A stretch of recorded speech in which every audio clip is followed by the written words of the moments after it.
Natela yo motima nazoelako opesanga na moyo yo butu epimela ngai obongisela ngai yo mokili ebebisai ozongisela ngai motu ya. Bienvenue chers internautes à votre émission du www.telafrique.com. À nous la religion est une émission qui parlera de tout ce qui est relatif à la religion sans distinction de croyances ni de doctrines. Car, dit-on, la religion elle-même est un système de représentation reliant les hommes entre eux au sein de leur communauté et les reliant aussi à leur environnement naturel fondé sur la foi dans l'existence des forces inconnues qu'on appelle Dieu. Pour ces premiers numéros de À nous la religion, nous allons parler des valeurs de femmes croyantes au sein de l'Église et dans la société. La valeur dont nous parlons ici, c'est la noblesse des caractères d'une personne dont la qualité morale est grande ou hautement appréciée. Notre émission est bilingue, on peut parler en français ou sur ces plateaux, je ne suis pas seule. À ma gauche, j'ai ma consoeur Mimi Matoumona. Bonjour Mimi. Bonjour Chantal. Et mon invité, le prophète Joël Maï. Bonjour prophète Joël. Bonjour. Comment vous allez? Je vais très bien par la grâce de Dieu. Vous êtes le prophète du Centre mondial de l'intercession et de réconciliation des familles. Oui. Dans vos prédications, vous avez souvent tendance à valoriser la femme. Pouvez-vous nous dire comment la Bible définit la femme? Non, je ne vais plus parler de la Bible, mais je vais parler d'abord sur la réalité à ce qui concerne la femme. Vous savez, la femme, c'est le soubassement de tout. S'il y a aujourd'hui multiplication dans le monde, c'est créé par la femme. Prophète, dans ma prédication, au lobela ming sur moi si. Est-ce que vous connaissez la Bible les définir moi si ndeni? Bible les définir moi si le quoi être semblable. Mais à part être semblable, azana musala ebele oyo azo sala na mokili. Parce que na nzela na ye makambo ebele fungwami. Na nzela na ye biso ba oyo tobotami. Na nzela ya mwasi. Donc nzamba tchaba verti ebele hormis o alobi na biso ke no aza être semblable. Signonso o basambela basa ba femme de valeur. Moi signon surtout o azo kende l'église. C'est pas dit que yene mutaza femme de valeur. Mais moi, si on a assidé la parole de Dieu, c'est la conformité à la parole de Nzambi. Il y a une femme de valeur. Moi, si Oyo, a femme de valeur dans cette église. Et puis, est-ce que ça a une catégorie à Bassi? Oui, selon nous, on peut définir tout ça dans la catégorie à Bassi, même dans cette église, mais on est surtout bien Bassi. Tout ça dans la femme, on va bien la femme saison. Tout ça, on va bien la femme raison, et puis tout ça, on va bien la femme mission. Mais on est surtout dans quatre églises, tout ça, on va la femme de valeur, mais on est surtout dans la valeur de mon côté. Vous pouvez définir la femme saison, la femme de mission, la femme raison. Bon, la femme mission, et ça, type, il y a la femme, la Sarah, la Rebecca dans la Bible. Oyo nzamba pesi mission aux ala pemena mobile ya accompagner yango tina suka. Bango ne nzamba déposa ba valeur rebelle na kati na bango parce que bango pe bayoka mungo nzambe balanda ka conformité ya parole depuis bazaka na respect on nzamba sengi moi ça zala nango epa ya mobali na ye. Tandis que tozana ba femme auto bengi ba femme raison. C'est so ba femme auto bengi ba circonstance.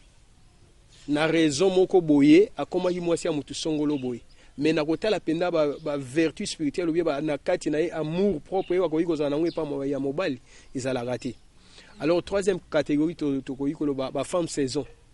La femme saison, baza basi ya ba circonstances baza basé beaucoup plus sur les matériels. Bango batala la matériel, batala la penza amour propreté. Mais bango se to benga bango basi. Prophète s'il vous plaît. Oui. Na ebandeli opesi biso exemple, il y a ba Sarah nde ba compagnie qui mibali na ba femme mission. Mais ba basi omususu opesi biso exemple était selon la Bible. Na éviter femme il y a oh, il a dit saison na raison. On peut suivre sur exemple. Par rapport à la Bible, na otangelo moi si le la Delilah waza moi ça Samson. Il y a sa femme raison. Il y a sa femme raison. Il y a sa ipena na bolingo ya mobali kati na ete. Basi basé belé otokoyi kotanga na kati na Bible o baza ba femme raison o baza ba femme saison. Mais na personne exemple ya Delilah. Il y a sa femme. Il y a Togo na rang ya femme saison, Togo pe na femme na rang ya femme raison. Neti Esther tokotia na roni. Esther aza mwasi oyo tolobi ba femme mission. Esther aza femme mission parce que femme mission azaka na objectif onza matche na kati na épée alukaka atteindre yango. Asalaka yango selon nzambe ndenge azomema yango asala yango na précédé. Tandis que femme raison bien femme saison bango ba précipitaka makambo koleka ba femme mission. Donc na koloba que femme saison là baza lokola ba femme ya contrat. Oui, les autres hommes ont un poto ba mariage à contrat. Ce sont des femmes où il y a une saison où on a caraba mobile à Zimbongo, mobile à Zana besoin il y a comment il y a pas Zana besoin il y a comment il y a pas mobile ba sali contrat moko boy. Donc amour penza o ya kibonzambe na kati na bango ezati.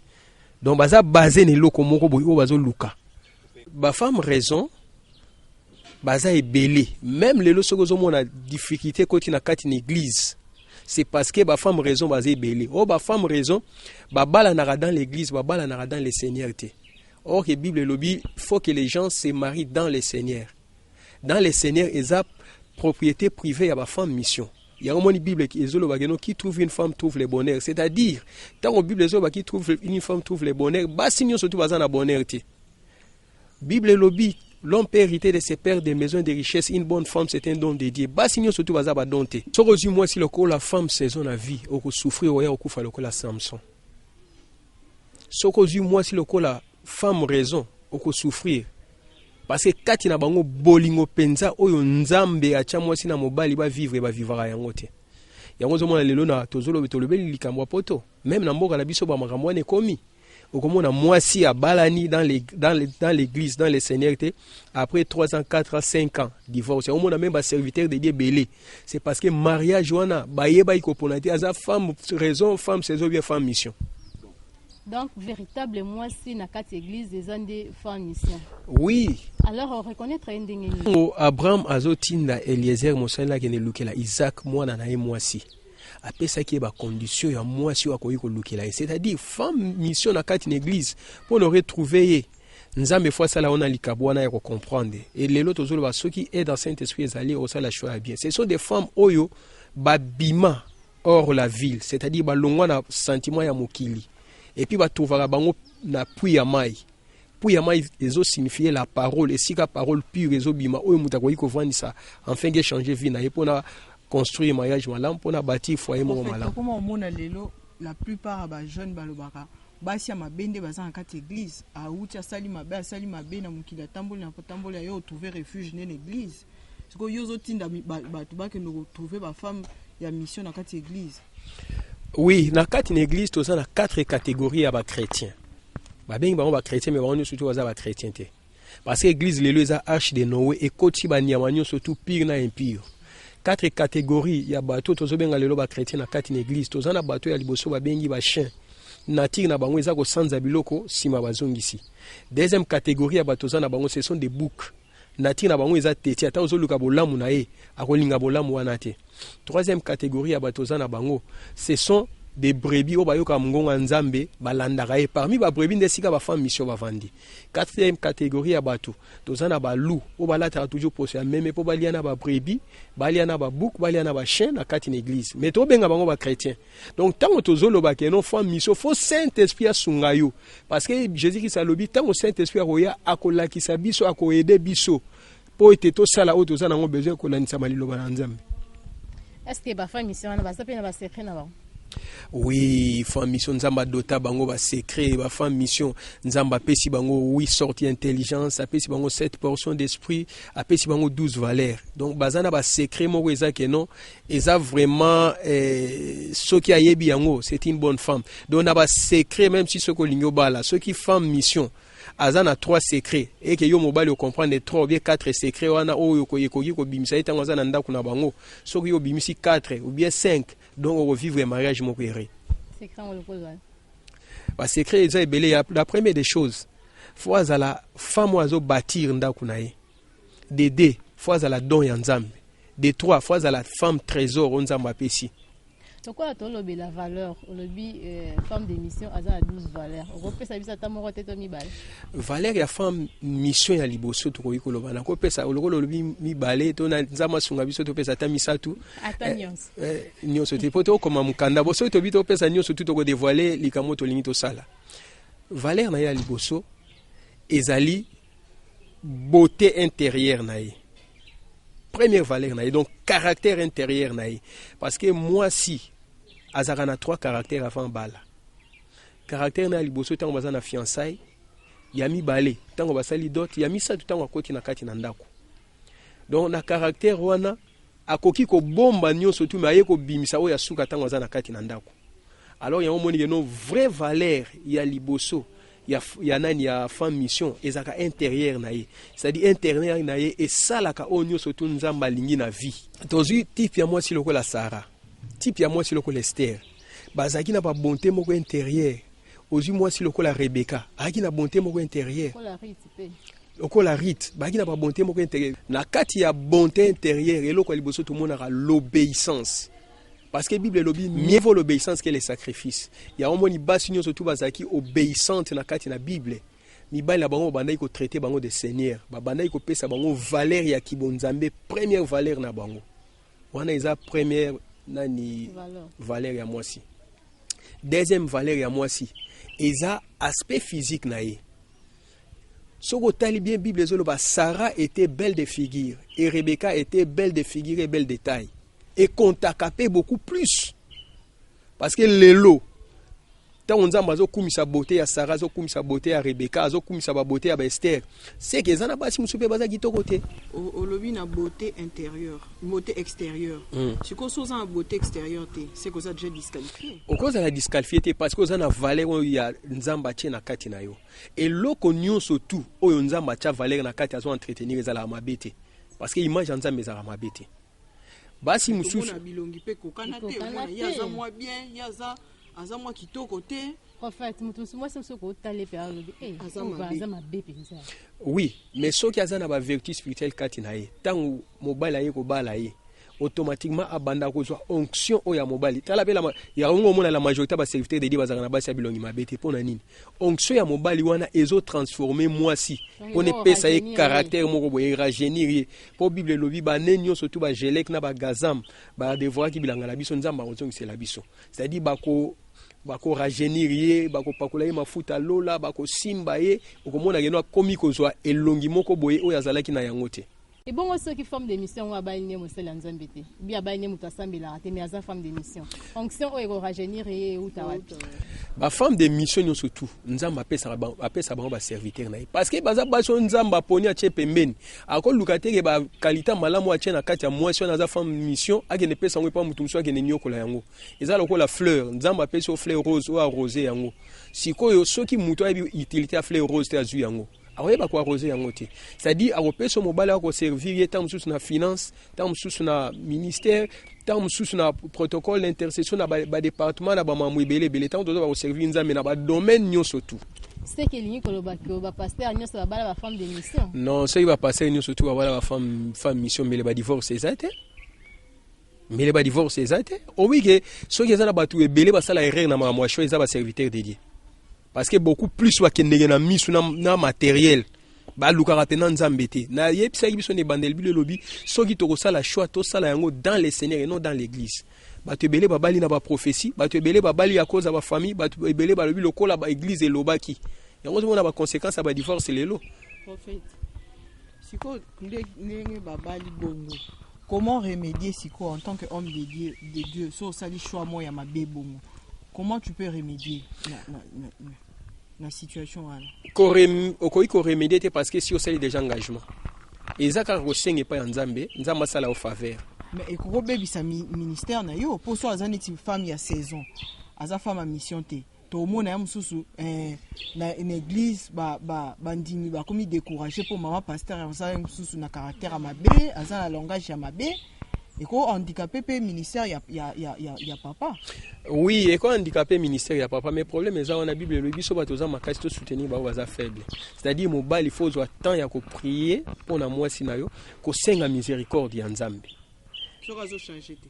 so azo changer te mais lokolo osali déjà mariage bo sinir boza déjà liboso nzambe bible elobi ke non on nzambe asangisi moye bato bakabola ngo eza te wana les deux familles soki sinir déjà parce que mariage oyo tozolobela mariage lokola institution sacrée ko uté pa ya nzambe o les deux familles va s'accorder soko bali ndoki le fait que les deux familles s'accordent nzambe andimi yango même si aza ndoki même si aza occultisme même si aza nani nzambe andimi yango parce que les deux familles s'accordent abi il faut que les mariages soient honorés de tout le monde, tous les hommes et les deux familles tango s'unir déjà automatiquement aux gens a droit à quoi simer au nion surtout yo opona ki lokola moi si ou bien mobile vous comprenez alors tous na obligation na domaine ya mariage c'est toute une vie na tanga roman moko ba français ba lobi dans tous les cas mariez-vous si vous tombez sur une bonne femme vous serez heureux mais si vous tombez sur une mauvaise femme vous deviendrez philosophe et robano ça la philosophie na toilette prophète philosophie na toilette sondeni OK raisonner na kati ya toilette Keni ne tindanga ni ne tindanga komo lela otui mayo chene longi bana batu ni papa neni umelo libumpasi me libumpasi te ozo lelo sala show ya mabe parce que moko eza faute abine ba prophète bokoma msusu ko bimisa prophétie on nzamba lobi bala mwasi on nzamba msusu za ngo pe prophétie uti na pa nzambe zela na expliquer zela na expliquer yo ko banda Adam a répondant nzambe que non la femme que tu m'as donnée c'est celle qui m'a fait pécher nzamba tikela mutu libre choix ya ko sala choix ya mwasi ya lingi mais accompagner ba serviteur na contenir musala pesi bango pour ba ko ya erreur te alors biso lelo na lobi bien elo rezo boma biso c'est parce que nous voyons avec les yeux pas avec l'esprit de Dieu si on dit moins tozo sala choix avec l'aide du Saint-Esprit tozo sala ba choix mabete apôtre Paul la lobi boy soki moi si baza ensemble na mobali baza lié na lien ya mariage mais soki mobali akufi moi c'est atikali libre ya kosala choix ya mobali ya lingi mais condition ça comme mobali wana fois dans le Seigneur et non dans l'église biso tozobala dans l'église yango zomona ezo causer biso ba préjudice moi to ke ne liboso ça te prophète voir dans les yeux et dans l'esprit là qui c'est voir dans les yeux c'est-à-dire que ça la choix non selon la volonté de Dieu mais par les convoitismes par les passions sentimentales ya mutu mais quand on dit que non faire un choix dans l'esprit là le Saint-Esprit vous aide ya ko aide semblable nzamba bongise liyo yango moni lelo eza soubassement des problèmes na kati ya mboka na biso soubassement ezo nuire l'église ebele lelo na ba pasteur ebele c'est parce que ba ponaki na miso ba ponaki dans l'esprit te o eloko nyo surtout nzamba pesa ka mutu et compliquera te pour Bible lobby c'est la bénédiction de l'Éternel qui enrichit et elle ne fait suivre d'aucun chagrin moi si aza panzi o balongola ngai soki na kuta ina panzi nango balongola bazongi sango nesika nango e ko iko sala nga pasité parce que nzamba tirango epa na ngai tango bazozongi sela ngai yango e ko iko compliquer ngate eza lokola loboko na ngai soki bakati yango bachango na loboko ne kokokate loboko na yo eza identique na ndenge na yo loboko na ngai eza identique na ndenge na yo eza ndenge moko la mwasi oyo ayo aza identique na onyo surtout nzamba bongise liyo na onyo surtout ya kozala na onyo surtout pe mobile na zali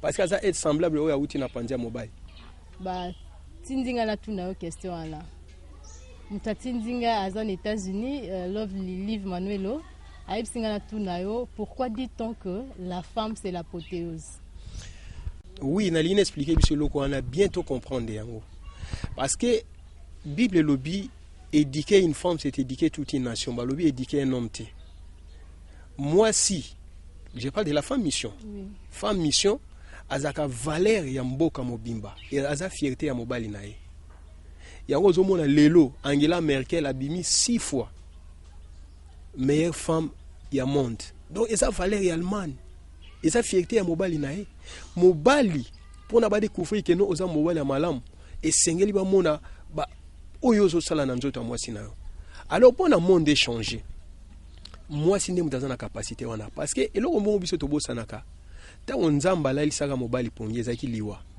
mais ta onzamba solola ki na mwasi o nzamba yebisa mwasi eyebika mwasi na nzambe ti lelo eyebi mutu mususu te yango moni même Rebecca mwasi ya Isaac ta onzamba zo yebisa geno na kati ya libumu na yo za na deux nations ayebisa ki mobali te parce que oyo nzambe a investissa na kati ya mwasi mibali ba bien ngote omoni nani différence ezanini biso tozana eloko ya ngongo oyo mais basi bazalaka na ngote pono ba geno mwasi azana babilo comme sunza matière kati na isoka lobby bakoyoka ye ce qui a une institution moko sala aza na capacité à changer yango même na ko conduire même na ko diriger même ko tenir ba réunion bien ni ko mona ino moi si so gazo sala ngo asala ngo na kimia nyo surtout parce que nzamba tie ba capacité lokola ye mutazo multiplier mokili lokola ye mutazo changer face à monde a changer pe mokili na lolenge o ba solola ki na nzambe ko lanisama parole nzamba pesa ki po yonanga tuzala kité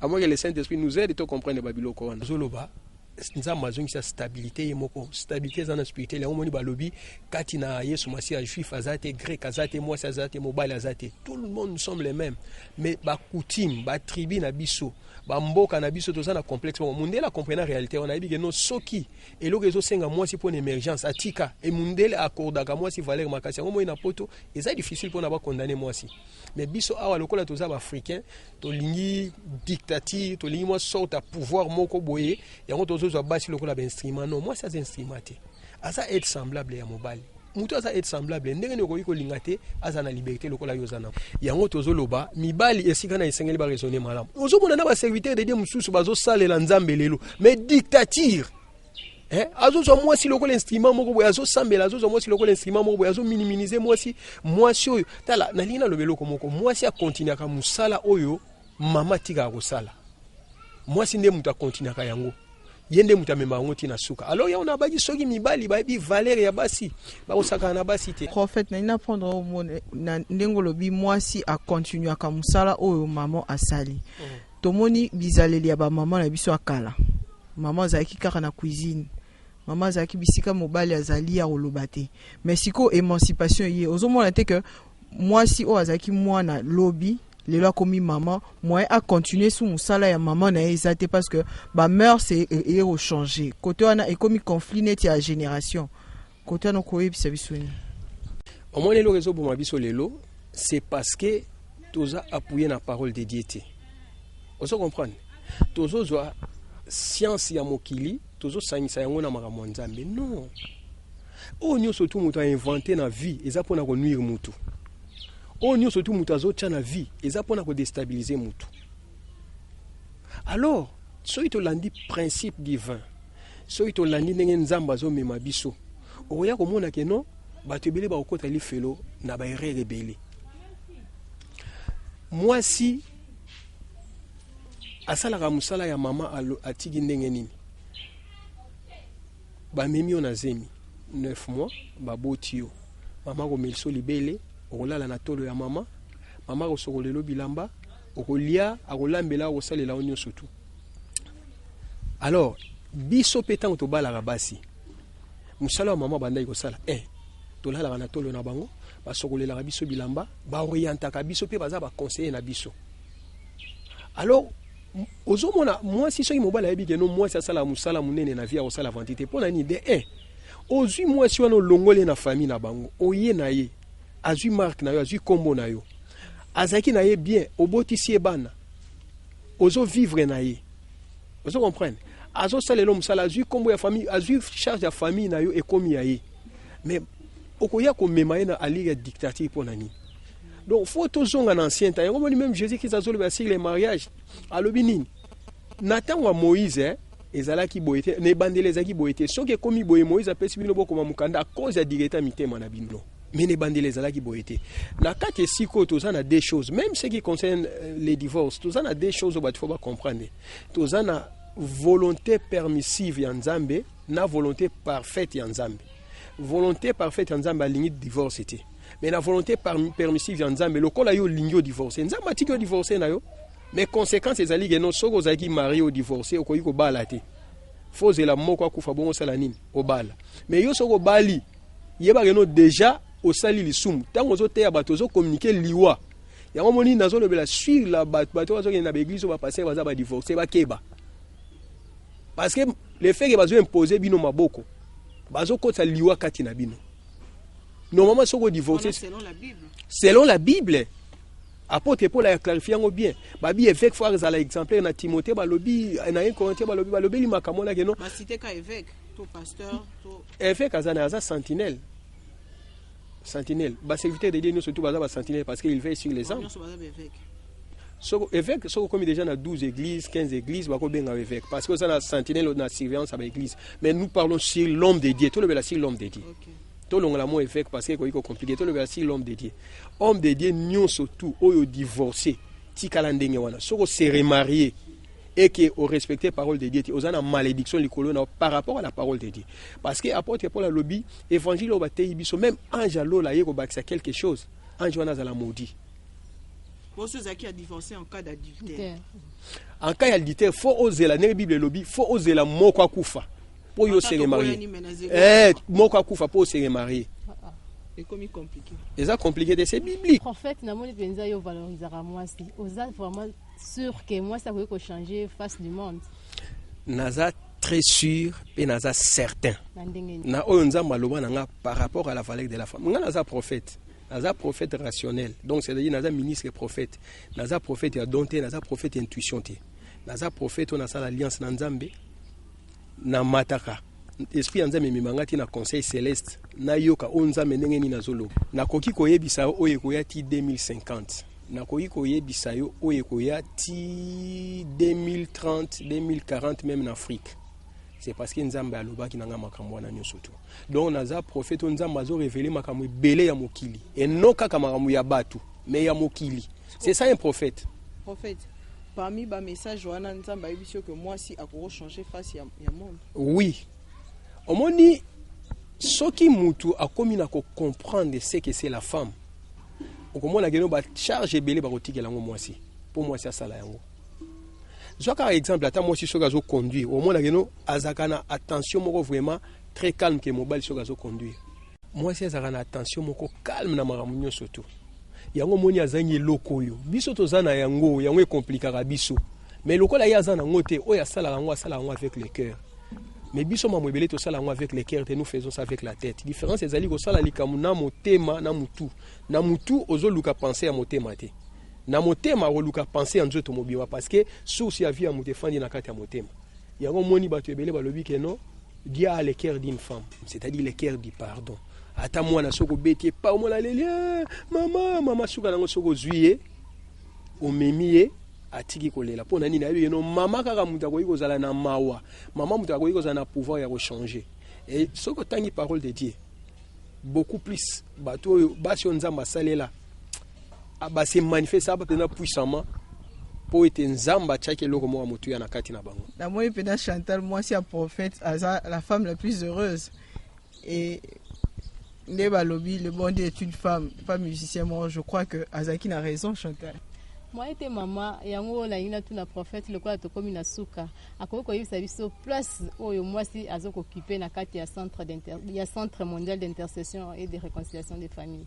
Azo occuper place au même rang que mibali nyo surtout donc sans distinction. Parce que ezana basi mususu azana ba charisme ko sakana te to so moi si lokola Catherine Kuhlman. Les autres sont a béni inaza un grand homme de Dieu. Mais muto a format béni in pona comme lelo boy. Eza Catherine Kuhlman. Donc onza maloba na ngai nazala na ba parti prité. Moi si na mobali ba évoluer parce que bango nyo surtout bazo c'est la gloire ya Nzambe. Même Joël Lobiango dans les derniers jours, je répandais de mon esprit saint sur toute chair. Balobi te sur les hommes. Non si les mibali kaka ndenge batu biso bazo kanza. Babi je répandrai mon esprit sur toute chair. Vos fils et vos filles prophétiseront. La prophétie par excellence, c'est la parole de Dieu. Donc la femme est appelée à prêcher au même rang que mobali. Oui, d'accord, un exemple ya mboka na biso dans notre pays.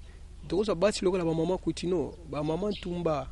Basi ebele bazo sala musala lelo. Mais koki ko nier bango te. Bazo sala misala mibali musu ba ko sala te. Mbali misuba koko salate moi c'est faire asseoir église ozo la sala a telemi ozo yoka penda geno onza même tazolo bana kati nae bon nzamba yini moi cité Dieu aime la femme nzamba ayir moi cité biso tiko to yiri ponani si réellement nous servons Dieu. Il y a un prophète na une particularité la 3e édition il y a conférence sur les alliances cachées et leurs forces mais révélées par Dieu. Oui, il y a vraiment une bénédiction. 3e édition na biso tozo compter tout ça là on soki na hôtel Béatrice to ça là on a hôtel Africana Palace na ebigeno to kolobela mambo ebele parce que là nous sommes en train de démontrer comment la femme est martyrisée. bakotisi na baalliance oyo parce que lelo nalingi naloba eloko moko ya suka to comprendre mwasi ye nde instrument bazoutilize mpona pouvoir mpona succès mpona bamakambo ebele alors bazokotisa ye na baalliance oyo ye moko akoti na propre volonté na ye te même na bafamille ebele basacrifie bana basi ebele basacrifie bamabala basacrifie intelligence na bango bamakambo ebele alors baalliance wana nyonso tu basali tozodémontre yango même bamaka mosusu ozoka na bamboka mosusu oyo eza na kati ya Congo na biso donc bakozwa mwana mwasi ya 12 ans mwa bakundi ye na mbwa mpo basala nini basala alliance keno basi baza na mboka na babando bala vierge ozomona mwasi kaka moto aza sacrifier yango tolobaki cette fois-ci faut to éclairer bato parce que baalliance wana tozobenga baalliance ancestrale. L'alliance ancestrale, ce sont des alliances souterraines où ils ont déjà misissé, comme enraciné. Donc ils vendent du temps au moulaï. Et on a besoin de expliquer par Yabatou. Que ce soit notre pays, nous allons parler depuis 1482. Pourquoi Léopold Alobaki faisons de ces pays un centre de commerce international? Pour Nanini, Holocauste oublié, Équateur, plus de 10 millions de dollars. Nous allons parler sur toutes ces choses. En fait, que non, biso lelo, ce qui te limite aux alamadam, photos de vraie indépendance. Indépendance, on a se détaché par la mindele, total et la kakanza mene mutuaza, fondateur Yamboko. Parce que fondateur Yamboko est mindele. Et on te limite au faire comprendre que ce soit majorité, que ce soit opposition, que ce soit société civile, surtout, bazo bomana pamba. Baya, tango baroyo ka secret wana, et repé sa bango sagesse l'intelligence, baya balo lenge nini, bakoki ko diriger mboka lobby. Voilà, nous sommes arrivés à la fin de cette émission. Merci prophète pour votre disponibilité. Peut-être Rose à la moi Liloba Suka. Liloba ya Suka pona lelo, ezaki noto succès lelo te parce que boza musala bela osala. Et besoin na biso ezaki no nzamba sunga bino. Bo vraiment bo restaurer bato ebele o baza perdu à travers émission na bino. Donc nzamba mona bino, nzamba sala bino bolamu. Tant on a zomona ba héros dans l'ombre et ba jeune bazo se sacrifier pour na koluka keno bato ba keri connaissance mo changer bango. En tout cas nzamba cha bango loboko na onyo soto ba osala ba kende liboso. Mbaso za batata mi balé opesa mbote. Ko balanda yo na www.telafrique.com. Oui, na opesa mbote na famille Kosinyo surtout, papa Nkosi, maman Gisèle Nkosi, Esther, Carmel, Parfaite Sagesse, Israël la petit Joël. Pe na opesa mbote na camarade na ngoto za l'année mikolonio surtout, couple Moïse Matuta. Nzamba sunga bango bakende liboso. Merci à Mimi Matumola, ma consoeur, na temps oyo pesi. Et na remercier aussi Moïse Lunama, qui errant dans l'ombre. Et grand merci l'équipe technique Mobimba à www.teleafrique.com. Les programmes continuent sur www.teleafrique.com.